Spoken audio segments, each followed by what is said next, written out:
Baik, pada pertemuan kali ini, pada pertemuan ketiga, masih dalam materi variabel dan tipe data, kita akan membahas mengenai penginputan data dari keyboard menggunakan Java Scanner. Oke, langsung saja kita buat package baru. Masih di project variabel dan tipe data. Pada pertemuan kedua kita create package baru, kita buat nama package-nya contoh 2. Finish. Oke, kita buat kelas baru di package contoh 2. Nah, pada implementasi kali ini variabel dan tipe data sekaligus inputan dari keyboard menggunakan scanner, kita akan implementasikan dalam penginputan NIM, nama, tugas, UTS, dan UAS mahasiswa. Nantinya output dari programnya adalah untuk menghitung nilai akhir, baik itu nilai angka maupun nilai huruf dari seorang mahasiswa. Oke, kita buat class name-nya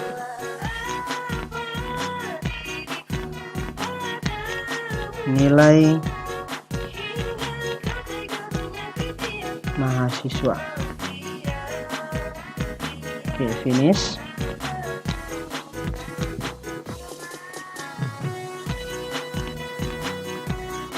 Nah, untuk menggunakan fungsi scanner atau fungsi inputan dari keyboard di NetBeans Java, terlebih dahulu kita harus mengimport library yang dibutuhkan, yaitu library scanner, dengan cara kita meletakkannya di bawah package atau di antara package dengan public class-nya.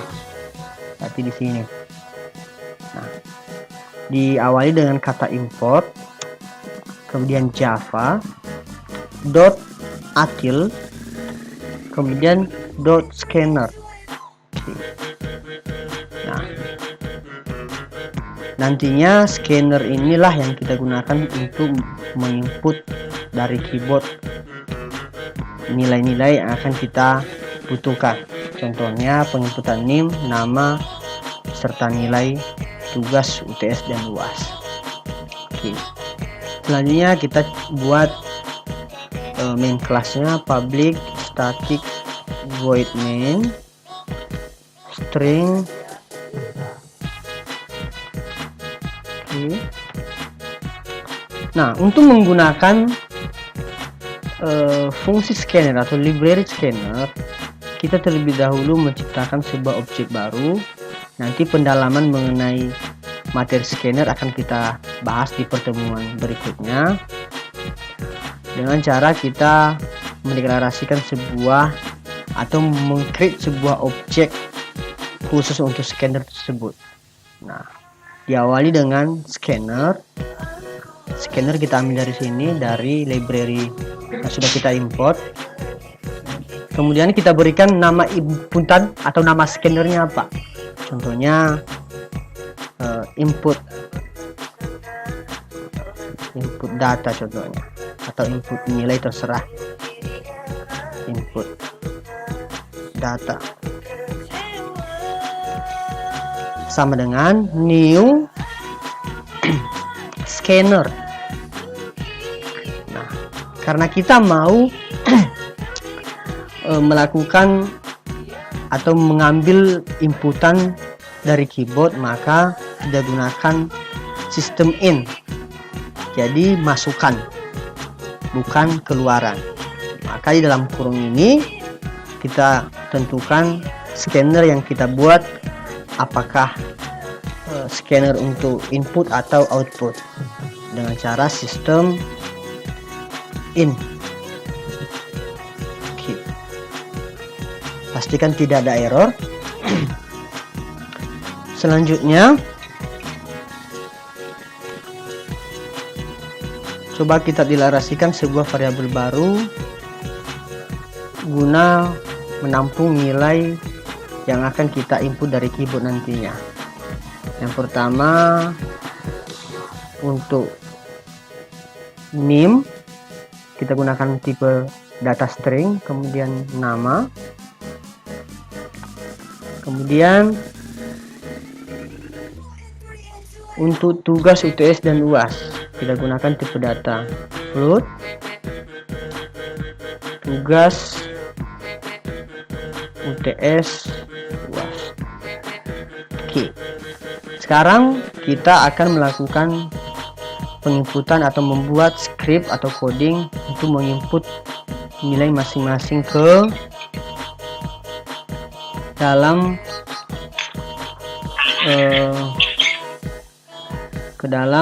variabel name, nama, tugas, UTS, dan UAS. Oke, kita buat labelnya dulu, system.out.println. Kita buat labelnya input name.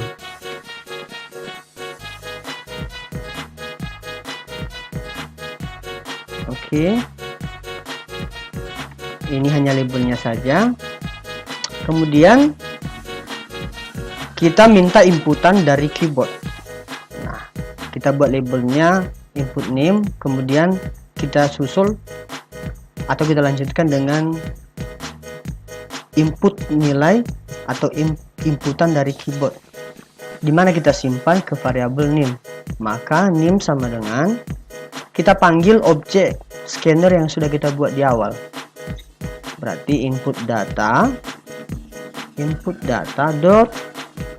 Nah, di sini ada jenis inputan yang kita ambil nantinya atau yang kita masukkan ke dalam variabel name. Karena di variabel name kita deklarasikan sebagai tipe string, maka kita buat di sini next line. Jadi seluruh isi dari baris yang kita input nanti akan disimpan ke dalam variabel name. Oke, next line. Oke, titik koma. Selanjutnya kita buat untuk penginputan nama, system.out.println input nama. Oke, nama sama dengan input data dot next line. Oke, selanjutnya kita buat untuk ini dihapus dulu ya, yang ln nya biar tidak ke bawah. Oke, selanjutnya penginputan untuk tugas UTS dan UAS, system.out.print input nilai tugas. Oke. Nah, kemudian kita ambil inputan dari keyboard. Jadi kita simpan ke dalam variabel tugas. Tugas sama dengan input data dot next. Nah, karena variabel tugas kita deklarasikan dengan tipe float, maka inputan yang kita ambil juga dari scanner harus float, maka kita gunakan next float. Oke, titik koma. Selanjutnya kita lanjutkan untuk penginputan nilai UTS, system.out.print input nilai UTS.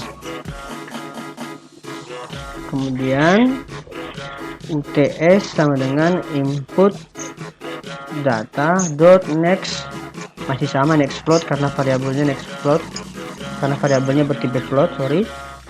Kemudian system.out.print input nilai UAS. Titik koma, UAS input data dot next float. Oke, sampai tahap ini untuk penginputan dari keyboard menggunakan fungsi scanner sudah selesai. Coba kita runkan, klik kanan run file. Kita lihat outputnya, input name contohnya 21, 25, 149. Oke, nilai tugas 80,1, nilai UTS 78,9, dan nilai UAS 80,3. Oke, sampai di sini inputan dari keyboard atau mengambil inputan dari keyboard sudah sukses. Sekarang tinggal kita lakukan proses mencari nilai akhir dari nilai tugas UTS dan UAS mahasiswa.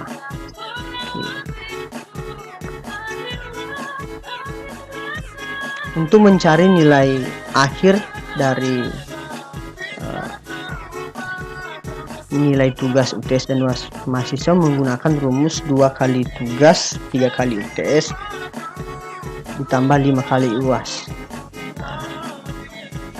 Kita buat dulu variabel baru bertipe float. Kita buat nama variabelnya NA. Nah, rumusnya tadi adalah 2 dikali tugas, kemudian ditambah 3 dikali UTS ditambah 5 dikali UAS. Oke.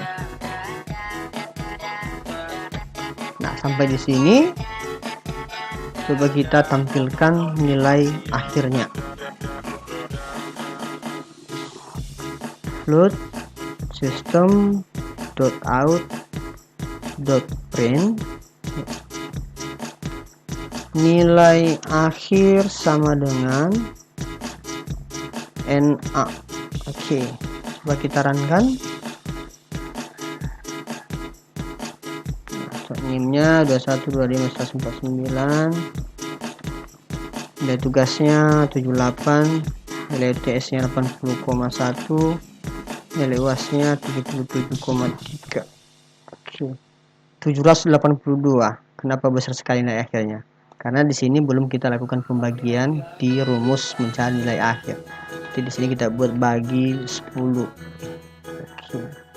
Nah, coba kita runkan kembali.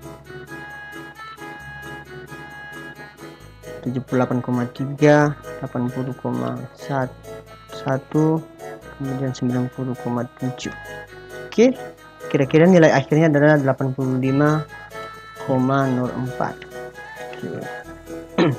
Nah, selanjutnya kita coba cari nilai huruf dari nilai akhirnya. Di materi atau di mata kuliah algoritma sebelumnya sudah dipelajari bagaimana cara mencari nilai huruf dari nilai akhir mahasiswa. Oke. Langsung saya buat. If NA lebih besar sama dengan 80, saya create dulu variabel baru ya, string NH.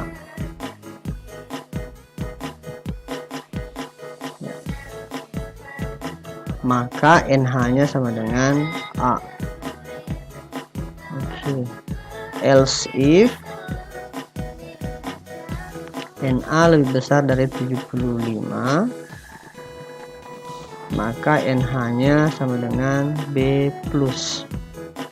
Nah, kemudian else if NA lebih besar dari 70, maka nilainya adalah B. Selanjutnya else if NA lebih besar dari 65, maka NH-nya sama dengan C+. Selanjutnya else if NA lebih besar, ini ada sama dengannya,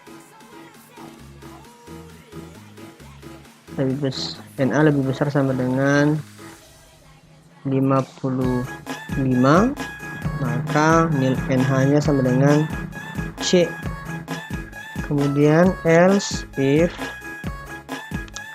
NA lebih besar sama dengan 45, maka NH-nya sama dengan D. Kemudian else NH-nya sama dengan E.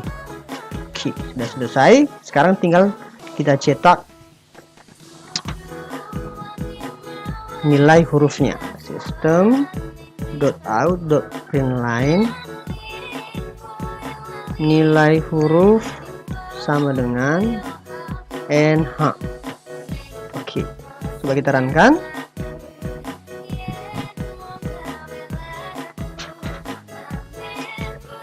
NIM-nya 2125.149, namanya, nilai tugasnya 78,3, nilai UTS 80,1, nilai UAS 75,9. Oke, ya sudah benar ya. Nilai akhir 77,64 sesuai dengan range-nya dari 75 sampai 79. Nilai hurufnya adalah B+. Oke, kira-kira itulah pertemuan kita pada saat ini mengenai penggunaan scanner, lanjutan dari variabel dan tipe data. Nah, semoga di contoh-contoh yang lain dan di pengerjaan tugasnya sudah bisa mengimplementasikan penggunaan scanner atau penginputan nilai dari keyboard.